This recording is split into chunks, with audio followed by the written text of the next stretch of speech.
आज हम लोग एंशिएंट इंडिया में महिलाओं की दशा कैसी थी इसको पढ़ने वाले हैं। महिलाओं की दशा को हम लोग 2 क्लास में करेंगे, ठीक है। तो आज हम लोग पहली क्लास करेंगे जिसमें कि हम लोग देखेंगे कि वैदिक कल्चर से लेकर के और मौर्योत्तर काल तक महिलाओं की दशा कैसी थी, इवन मौर्य काल तक भी देख सकते हैं। और उसके बाद का जो महिलाओं की दशा रही है, महिलाओं की स्थिति रही है, उसको हम नेक्स्ट क्लास में देख लेंगे, ठीक है। एक विद्वान है, उनका नाम है रायडन। रायडन कहते हैं कि स्त्रियों ने ही सर्वप्रथम संस्कृति की नींव डाली होगी तथा उन्होंने ही भटकते हुए पुरुष का हाथ पकड़कर उसे घर में बसाया होगा। मतलब इनडायरेक्टली ये कहना चाह रहे हैं कि सबसे पहले अगर समाज विकसित हुआ होगा, जो यायावरी समाज था वह अगर अस्थायी समाज में परिवर्तित हुआ होगा, तो इसकी शुरुआत महिलाओं के द्वारा की गई होगी। अब अगर किसी भी काल की महिलाओं की दशा जाननी होती है तो सबसे पहले हमें यह जानना होता है कि कौन सा ऐसा पैरामीटर है जिसके आधार पर हम बताएं कि महिलाओं की दशा कैसी है। तो first of all we must have the parameters. तो चलिए, अगर किसी भी काल की महिलाओं की दशा जानिए तो सबसे पहले हम जानते हैं कि कुछ पैरामीटर्स क्या होते हैं जिसके आधार पर हम किसी काल के महिलाओं की दशा जानेंगे। सबसे पहले तो ये जान लेते हैं कि महिलाओं के बारे में जानने के लिए उनके कुछ स्वरूप हैं और उसी से जुड़े हुए उनके कुछ अधिकार हैं। जैसे सबसे पहला अगर महिला की चर्चा होती है तो बालिका स्वरूप में होती है, ठीक है, बालिका है। फिर उसके बाद बालिका जब विवाहित होती है तो क्या होती है, पत्नी होती है। फिर पत्नी के बाद क्या होती है, पत्नी के बाद जो उसका अगला स्वरूप होता है वो क्या होता है, माता का होता है, ठीक है। समाज में कुछ अविवाहित महिलाएं भी रहती हैं, ठीक है, कुछ विधवाएं भी रहती हैं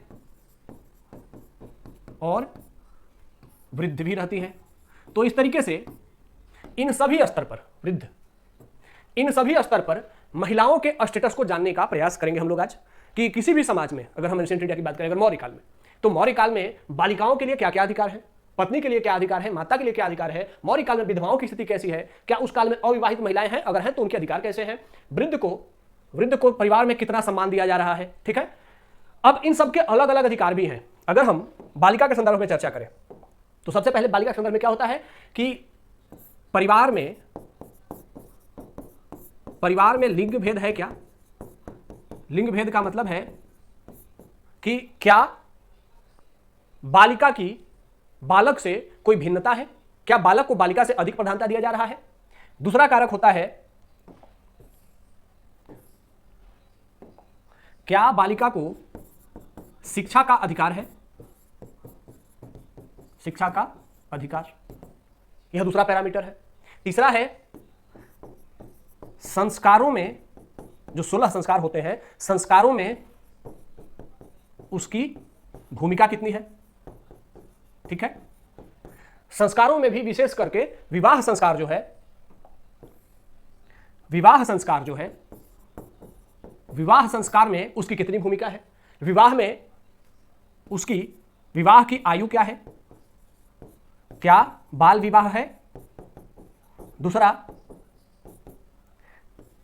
जब विवाह हो रहा है तो वर के चयन का, क्या उसे अपने वर चयन का अधिकार है, ठीक है। साथ ही पति की उम्र सीमा क्या है। जैसे जब हम मौर्योत्तर काल में आते हैं तो वहां के स्मृति ग्रंथ, विशेष करके मनुस्मृति कहता है कि बालिका से 3 गुना अधिक आयु तक के पुरुष के साथ विवाह की अनुमति है, ठीक है। तो बालिका के संदर्भ में हमारे पास यह पैरामीटर है कि किसी भी काल में समाज में किसी बालिका की स्थिति क्या है उसका निर्धारण करने के लिए यह पैरामीटर है। अब दूसरा आता है कि किसी समाज में पत्नी का अधिकार क्या है भाई। तो अगर हम किसी भी समाज में पत्नी का अधिकार जानते हैं तो सबसे पहले कि समाज का सत्तात्मक स्वरूप क्या है। सत्तात्मक स्वरूप का मतलब है कि समाज पितृसत्तात्मक है कि समाज मातृसत्तात्मक है। फिर दूसरा पैरामीटर है कि निर्णय निर्माण में उसकी कितनी भागीदारी है। निर्णय निर्माण में, परिवार में अगर कोई निर्णय लिया जा रहा है तो निर्णय निर्माण में उसकी कितनी भागीदारी है। निर्णय निर्माण 2 स्तर पर, घर के अंदर के निर्णयों में उसकी कितनी भागीदारी है और दूसरा घर के बाहर के निर्णयों में। अब जैसे ये पैरामीटर है तो वर्तमान समाज की महिलाओं की भी अगर स्थिति जाननी हो तो ये पैरामीटर आप फिक्स कर दीजिए। किसी भी महिला के बारे में, किसी भी समाज की महिला के बारे में आपको जानकारी पर्याप्त रूप से मिल जाएगी, ठीक है। अगर यूपीएससी में आप ऐसे लिख रहे हैं, किसी भी एग्जाम में अगर महिलाओं के बारे में ऐसे लिख रहे हैं, तो इस पैरामीटर को फिक्स कर दीजिए, महिलाओं के बारे में द बेस्ट ऐसे आप लिखेंगे। ठीक है, तो निर्णय निर्माण में उसकी कितनी भागीदारी है। ठीक है, अगला है कि क्या महिलाओं को संपत्ति का अधिकार है। ठीक है, संपत्ति का अधिकार है। क्या उन्हें धार्मिक स्वतंत्रता का अधिकार है। क्या उन्हें धार्मिक स्वतंत्रता है। ठीक है, फिर हम देखेंगे कि क्या आर्थिक उत्पादन में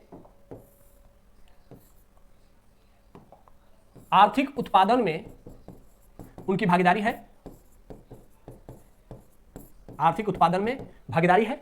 ठीक है, जब आर्थिक उत्पादन में भागीदारी देखेंगे तो यह भी देखेंगे कि क्या जो अधिशेष है,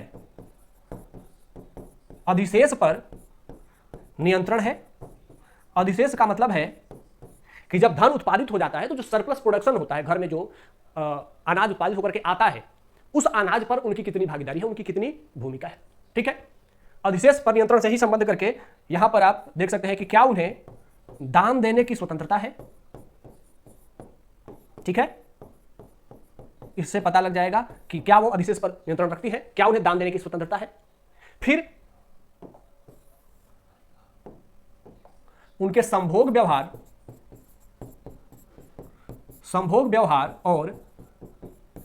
और प्रजनन क्षमता पर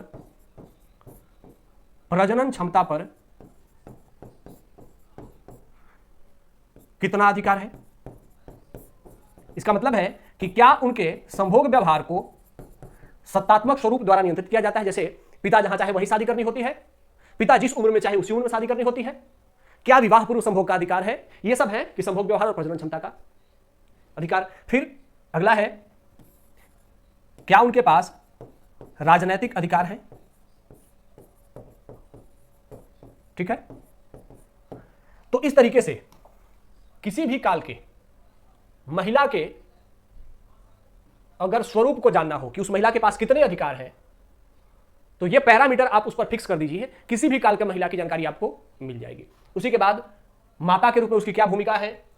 समाज में विधवा अगर है तो विधवा को क्या पुनर्विवाह करने का अधिकार है। क्या विधवा को पुनर्विवाह का अधिकार है। ठीक है, तो इतने सारे पैरामीटर हैं, इसी के आधार पर हम पूरे भारत में, एंशिएंट इंडिया में जो महिलाओं की दशा थी उसके बारे में बात करेंगे। तो चलिए सबसे पहले शुरुआत करते हैं ऋग्वैदिक काल की। ठीक है,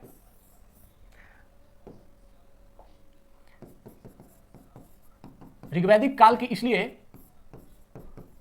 क्योंकि इससे पहले का जो काल है भारत में, वह सभ्यता का एक काल है, हड़प्पा सभ्यता का काल। लेकिन हड़प्पा सभ्यता के काल के बारे में हमारे पास सिर्फ पुरातात्वीय स्रोत ही उपलब्ध है, इसीलिए अभी तक उस काल में महिलाओं की दशा के बारे में स्पष्ट बहुत कुछ नहीं कहा जा सकता। लेकिन यह जरूर कहा जा सकता है कि हड़प्पा काल में बड़े स्तर पर मुंड जो मूर्तियां मिली हैं, मिट्टी की जो मूर्तियां मिली हैं, वो महिलाओं की मिली हैं। सर्वाधिक मूर्तियां महिलाओं की मिली हैं। तो इससे अंदाजा लगाया जाता है कि संभवतः समाज में महिलाओं की स्थिति अच्छी रही होगी। अब उनके अधिकार क्या रहे होंगे, जब हड़प्पा की लिपि पढ़ी जाएगी, पूर्णतः पढ़ ली जाएगी, तो हमें पता लग जाएगा कि समाज में महिलाओं की स्थिति कैसी थी। लेकिन फिर भी समाज में महिलाओं की स्थिति अच्छी थी, इतना कहा जा सकता है, क्योंकि वहां पर मातृ देवी की पूजा की भी जानकारी मिलती है। लेकिन कितनी अच्छी थी यह स्पष्ट नहीं है। तो इसलिए आइए ऋग्वैदिक काल से शुरुआत करते हैं। ऋग्वेद में 27 ब्रह्मवादिनी की चर्चा है। 27 ब्रह्मवादिनी की चर्चा है जिन्होंने वेद मंत्रों की रचना की है। वेद मंत्रों की रचना की है। तो इससे पता चलता है कि ऋग्वैदिक काल में महिलाओं को शिक्षा का अधिकार था। ठीक है, शिक्षा का अधिकार था। और शिक्षा का अधिकार चूंकि हमारे एक संस्कार, यज्ञोपवीत संस्कार से जुड़ा हुआ था, उसे उपनयन संस्कार कहते हैं, तो इससे यह भी पता चलता है कि उन्हें ऋग्वैदिक काल में उपनयन संस्कार का अधिकार था। ठीक है, उपनयन संस्कार का अधिकार था। ऋग्वेद में कुछ ब्रह्मवादिनी महिलाओं की जिनकी चर्चा मिलती है, उनमें वच, अदिति, जूहू, इंद्राणी, उर्वशी, मेघा, विश्वरा, आपला, घोषा, लोपामुद्रा, रोमासा आदि की जानकारी मिलती है। इसमें ऋग्वेद के 10वें मंडल में,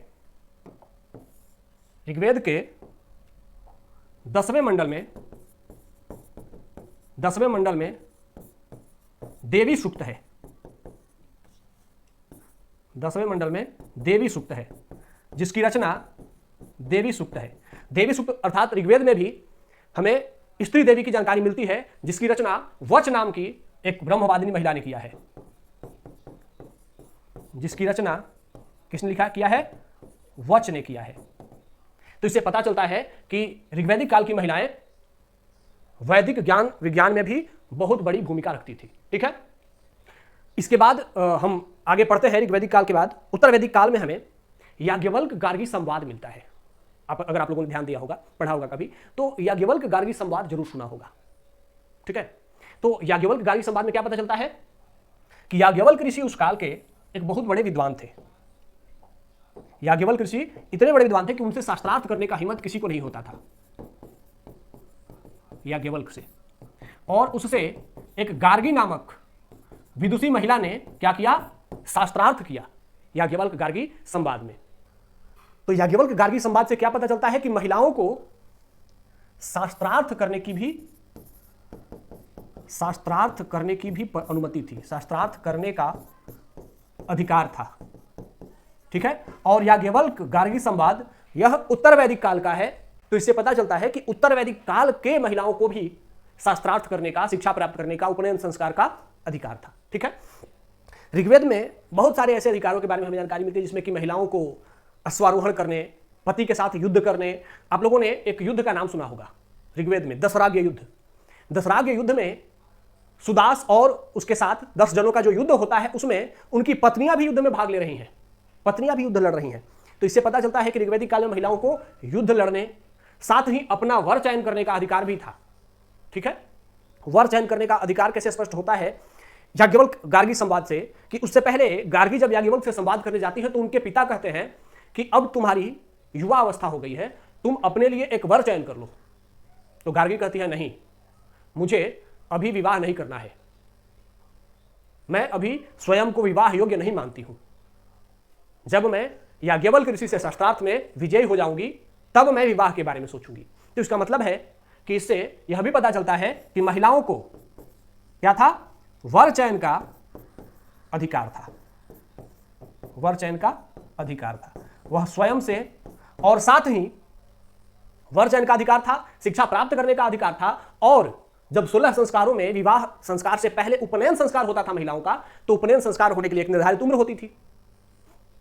ठीक है, तो इससे यह भी पता चलता है केवल गार्गी संवाद से कि विवाह बाल विवाह नहीं होता था। ठीक है, बाल विवाह नहीं होता था, बाल विवाह नहीं होता था। यहां पर ऋग्वेद में पुत्र जन्म को प्रधानता दी गई है, और ऋग्वेद में देवताओं से स्तुति की गई है कि हे इंद्र, हमें बलशाली और योग्य पुत्र को पैदा करो, हमारे लिए योग्य पुत्र और बलशाली पुत्र भेजो। तो पुत्र को प्राप्त करने के लिए मंत्रोच्चार किया गया है, लेकिन कहीं पर भी पुत्री को अनादर के तौर पर ऋग्वेद में चर्चा नहीं की गई। इसका मतलब है कि पुत्री जन्म को कहीं भी हतोत्साहित नहीं किया गया था ऋग्वेद में।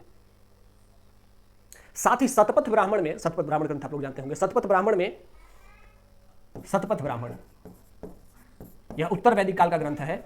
तो शतपथ ब्राह्मण में कहा गया है कि बिना विवाह के कोई भी पुरुष अर्थ, धर्म, काम और मोक्ष जैसे पुरुषार्थ नहीं प्राप्त कर सकता। मतलब स्त्री की महत्ता इसमें है कि जब तक पुरुष किसी स्त्री से विवाह नहीं करेगा तब तक उसे मोक्ष नहीं मिल सकता है।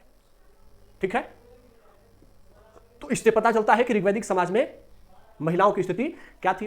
ऋग्वेद में हमें बहुत बड़े स्तर पर बहुपति विवाह, बहुपत्नी विवाह, इसकी जानकारी खूब मिलती है।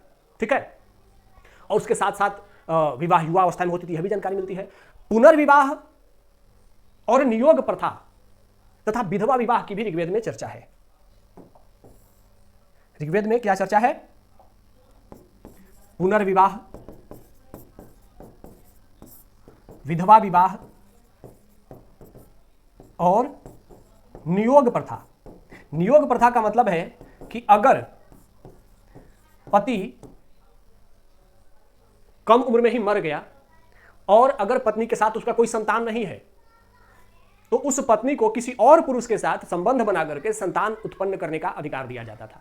इसको नियोग प्रथा कहा जाता था। बाद में उत्तर वैदिक काल के अंतिम दौर में जब हम आते हैं तो उस समय महाभारत काल जब चल रहा होता है, तो महाभारत काल में आप लोगों ने नियोग प्रथा की कहानी सुनी होगी, जिसमें व्यास ऋषि जो हैं उनसे जो भीष्म पितामह की माता है सत्यवती, वो कहती है, अपनी माता नहीं है, सौतेली माता है, वो कहती हैं कि उनके दो पुत्र थे, चित्रांगद और विचित्रवीर्य, और दोनों की मृत्यु हो गई थी और उन दोनों की दो बहुएं थी, अंबिका और अंबालिका।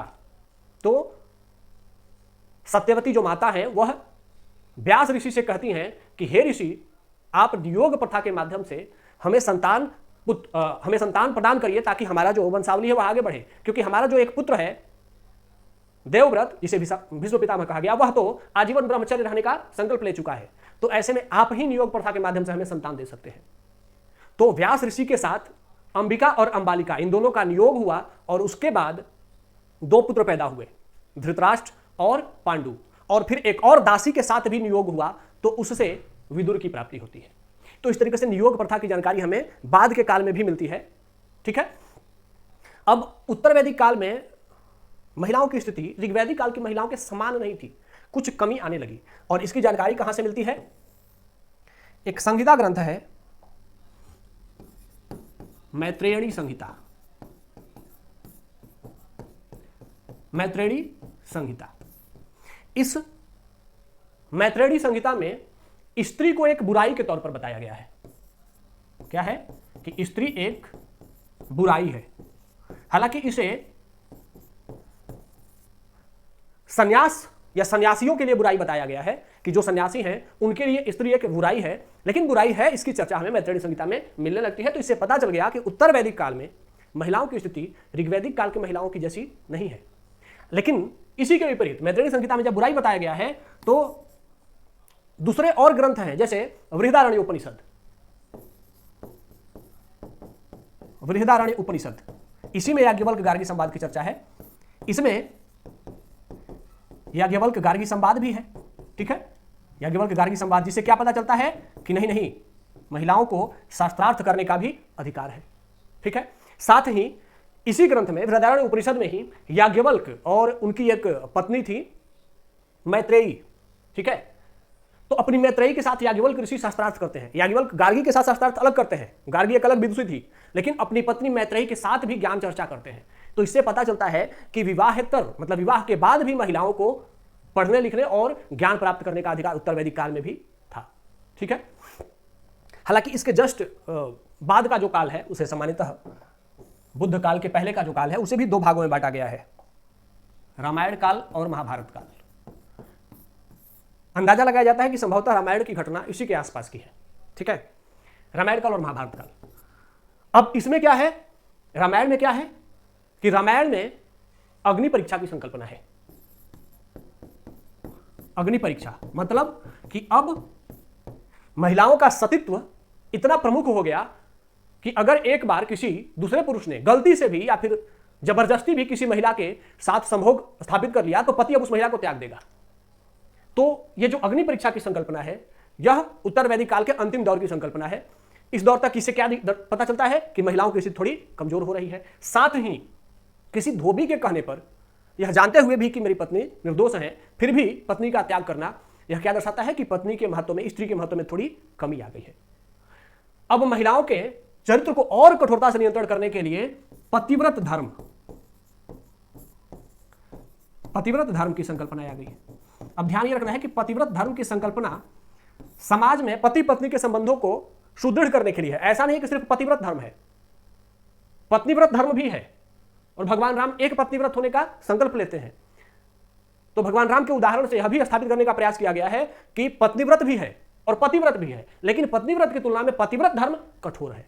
तो इससे पता चलता है कि महिलाओं की स्थिति थोड़ी और कमजोर हो रही है। इसके बाद का जो काल है महाभारत काल, महाभारत काल में तो स्थिति और कमजोर दिखने लगती है जब पत्नी को जुए में दांव पर लगाने की संकल्पना आ जाती है। धृतराष्ट्र क्या करते हैं, अपनी पत्नी द्रौपदी को दांव पर लगा देते हैं। तो इससे पता चलता है कि महिलाओं की स्थिति धीरे धीरे और कमजोर हो रही है। उन्हें वस्तु के समान समझा जा रहा है, दांव पर लगाया जा रहा है। उन्हें बेचा जा रहा है, उनका चिरहरण हो रहा है, और चिरहरण हो रहा है और समाज के प्रतिष्ठित लोग बैठे हुए हैं और कोई विरोध नहीं कर रहा है, तो इससे पता चलता है कि महिलाओं की स्थिति कमी आ रही है। इसी काल में पहली बार हमें, बहुविवाह तो पहले से ही था, लेकिन इस काल में पहली बार हमें असुर और पैशाच विवाह की जानकारी मिलती है। असुर और पैशाच विवाह का मतलब, असुर विवाह का मतलब है कि युद्ध में जबरदस्ती जीत करके, छीन करके ला करके विवाह करना। और इसकी जानकारी हमें मिलती है महाभारत में कि काशी नरेश ने अपनी पुत्री अंबा, अंबिका और अंबालिका का स्वयंवर किया था, जिसमें हस्तिनापुर के नरेश को आमंत्रित नहीं किया गया था। तो वहां पर जबरदस्ती विश्व पितामह जाते हैं और सभी राजाओं को युद्ध में पराजित करके जबरदस्ती उन कन्याओं को खींच करके अपने साथ लेकर के आते हैं और उनसे अपने भाइयों की शादी करवाते हैं। तो यहां पर क्या है, महिलाओं की स्वीकृति का महत्व समाप्त। महिलाओं को जबरदस्ती जीत करके आकर के अपने भाइयों से विवाह कराने की संकल्पना दिखती है। हालांकि यह एक पहलू है। दूसरा पहलू है कि हमें कुछ महिलाओं की स्वतंत्रता भी दिखती है, जैसे कुंती द्वारा विवाह से पहले ही कर्ण को जन्म देना, यह उनके संभोग स्वतंत्रता को दिखाता है। ठीक है। साथ ही जो अन्य 5 पुत्र उन्हें पैदा हुए वह भी पांडु पुत्र नहीं थे, पांडु के अंश से वो पैदा नहीं हुए थे, वह अन्य देवताओं की आहुति से पैदा हुए थे। तो इससे भी पता चलता है कि महिलाओं को अन्य पुरुषों के साथ भी पुत्र पैदा करने की अनुमति थी। वर्णितर विवाह मतलब क्षत्रिय और शूद्र कन्या में विवाह की जानकारी भी महाभारत में मिलती है। जो भीष्म पितामह के पिता थे महाराजा शंतनु, उनका विवाह एक मत्स्यगंधा नाम की लड़की से हुआ था, जो कि मछली का व्यवसाय करती थी, मछली मारती थी, और उसके साथ शंतनु का विवाह, तो शंतनु क्षत्रिय वर्ण के हैं और मत्स्यगंधा शूद्र वर्ण की है, और दोनों का विवाह होता है और फिर मत्स्यगंधा का नाम बदल करके सत्यवती कर दिया जाता है। ठीक है। तो मतलब वर्णितर विवाह की भी जानकारी हमें महाभारत में मिलती है। ठीक है। साथ ही नियोग प्रथा की जानकारी तो हमने अभी तुरंत सुना कि नियोग प्रथा की भी जानकारी हमें मिलती है। तो मतलब महिलाओं को पति के नहीं होने के बाद भी संभोग करने और पुत्र प्राप्त करने का अधिकार इस काल में था। साथ ही ऋषि में और दासी में भी संभोग की जानकारी हमें मिलती है, जिससे कि विदुर की उत्पत्ति होती है। तो यह दर्शाता है कि महिलाएं महाभारत काल में बहुत सारे अधिकार भी एंजॉय करती थी। द्रौपदी जब अपने पति के साथ राज सिंहासन पर बैठती है तो उन्हें संपत्ति का अधिकार मिलता है। ठीक है। तो इससे पता चलता है कि बुद्ध काल से पहले महिलाओं की दशा में कमी आ रही थी, लेकिन उसके बावजूद महिलाओं की स्थिति अभी भी बहुत अच्छी थी। अब आते हैं बुद्ध काल की ओर। बुद्ध काल का मतलब 6th सेंचुरी बीसी, बुद्ध काल या महाजनपद काल या द्वितीय नगरीकरण, सेकेंड अर्बनाइजेशन। ठीक है। यह काल है 6ठी शताब्दी ईस्वी पूर्व का,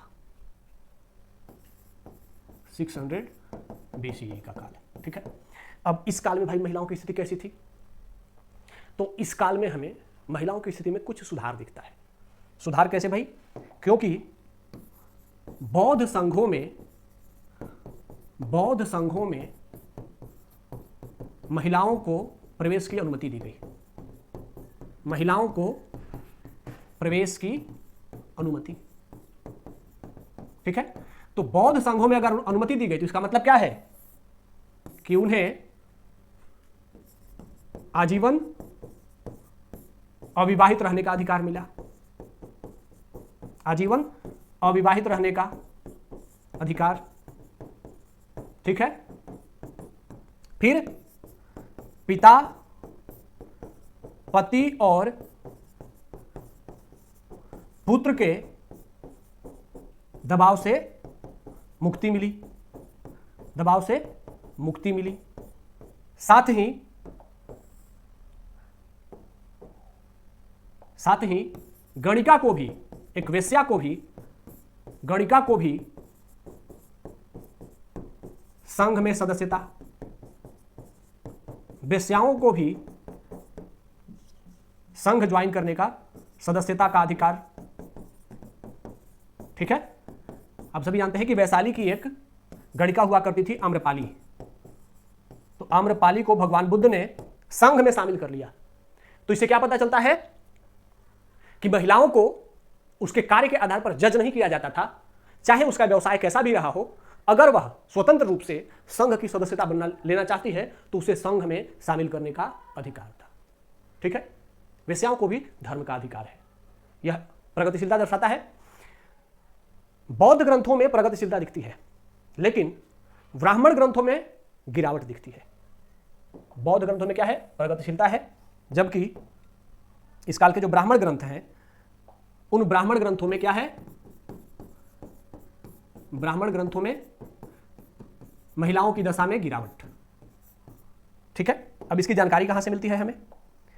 तो एक ब्राह्मण ग्रंथ है गौतम सूत्र और दूसरा ब्राह्मण ग्रंथ है बौधायन सूत्र।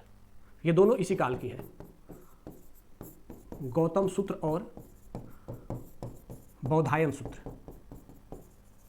ठीक है, इसमें कहा गया है कि पिता को हर हाल में मासिक धर्म आने के 3 माह के अंदर अपनी पुत्री का विवाह कर देना चाहिए। कितना? मासिक धर्म प्रारंभ होने के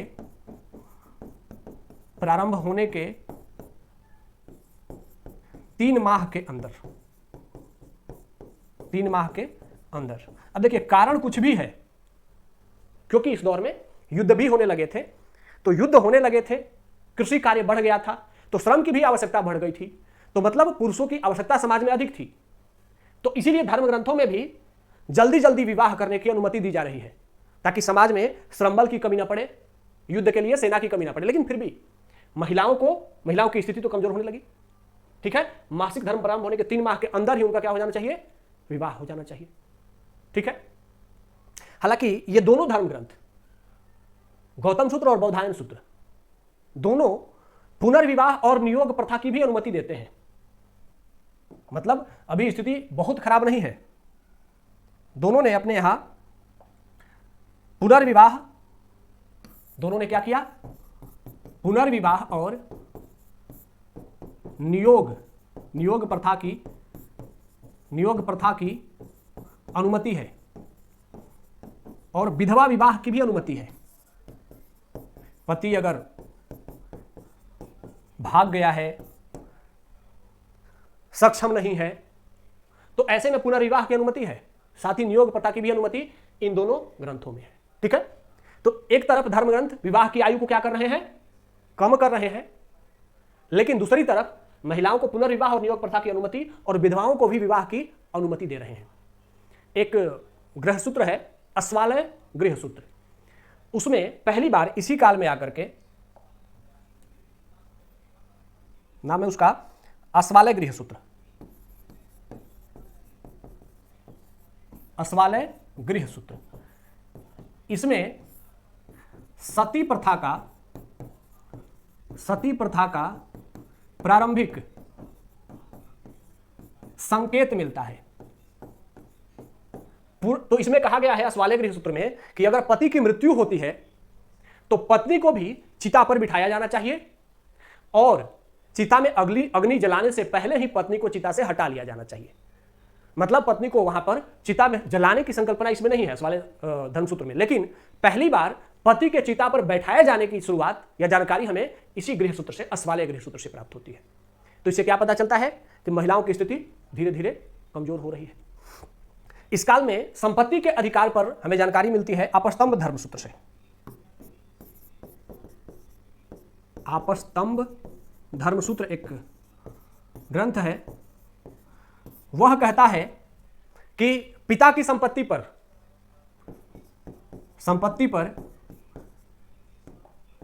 पर पुत्री का अधिकार है, लेकिन पत्नी का नहीं।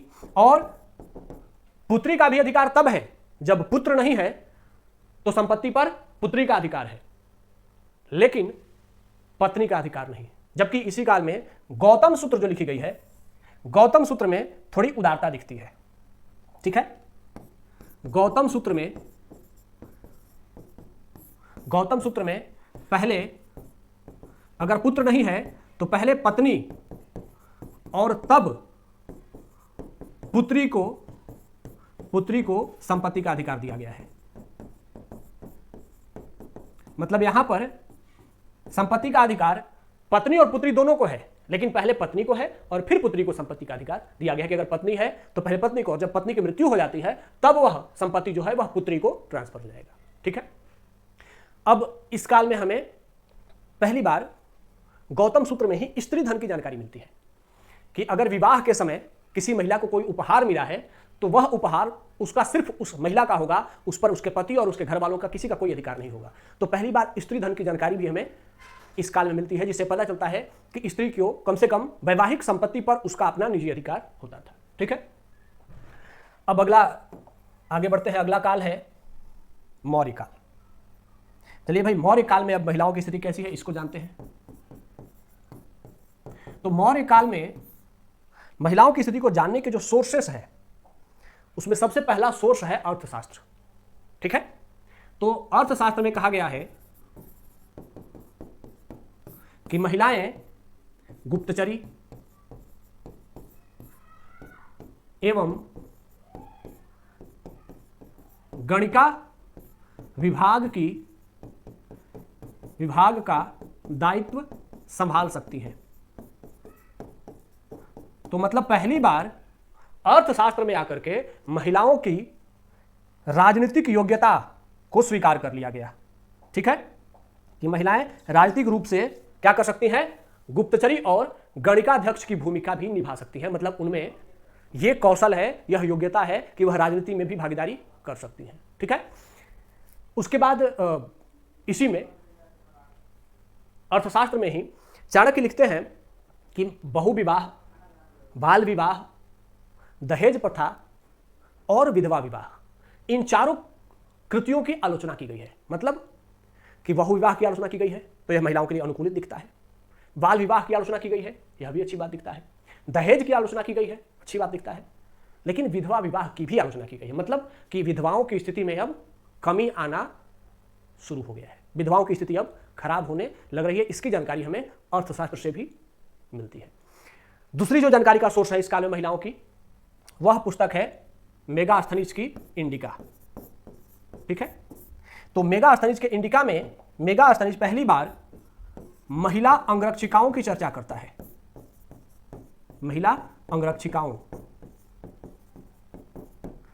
अब देखिए, इससे पहले महिलाओं की गुप्तचरी में भूमिका स्वीकार कर ली गई थी, विभाग के अध्यक्ष के रूप में उनकी भूमिका स्वीकार कर ली गई थी, लेकिन इंडिका में आकर के और उनके शारीरिक बल और युद्ध कला की भूमिका पर भी उनकी भूमिका भी स्वीकार कर ली गई कि वो युद्ध लड़ने में भी प्रवीण है। राजा की बॉडीगार्ड कौन है, तो महिलाएं हैं। चंद्रगुप्त मौर्य की बॉडीगार्ड के तौर पर महिलाएं काम करती हैं और यह जानकारी हमें मेगास्थनीज की इंडिका से पता चलता है।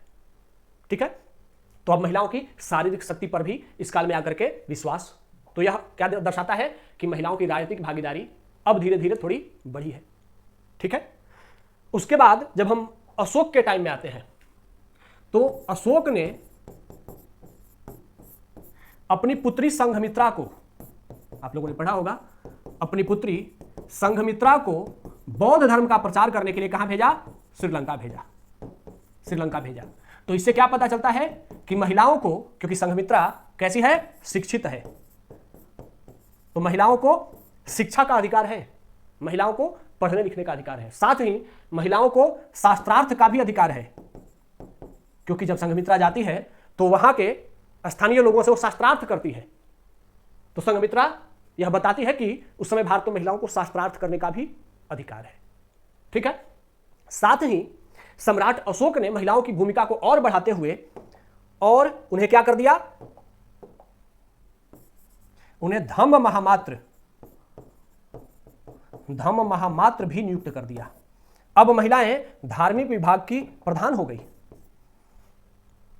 अशोक के अभिलेखों में महिला धम्म महामात्रों की भी चर्चा है। तो इससे पता चलता है कि महिलाएं क्या कर रही हैं, धर्म का प्रचार करने के लिए स्वतंत्र जीवन जीती हैं और उस विभाग की वो हेड होकर के काम कर रही हैं।